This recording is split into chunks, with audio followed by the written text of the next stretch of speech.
This channel does not promote any violent, harmful, or illegal activities. All content provided by this channel is meant for an educational purpose only. প্রয়াত প্রাক্তন প্রধানমন্ত্রী মনমোহন সিং মৃত্যুকালে তার বয়স হয়েছিল 92 বছর।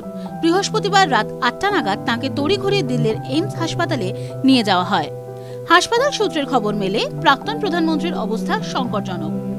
এর প্রায় 2 ঘন্টা পরে রাত 9:51 শেষ নিঃশ্বাস ত্যাগ করেন মনমোহন সিং। ঠিক কি হয়েছিল তার? খবর মিলল হাসপাতাল সূত্রে।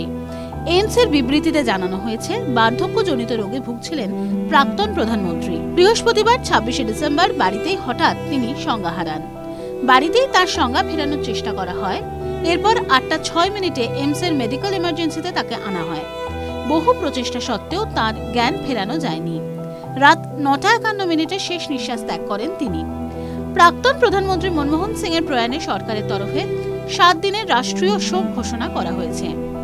শুক্রবার রাষ্ট্রীয় পূর্ণ মর্যাদায় তাঁর শেষকৃত্য সম্পন্ন হবে। আগামী 7 দিন কংগ্রেসের যাবতীয় কর্মসূচি বাতিল করে দেওয়া হয়েছে। TV9 Bangla digital.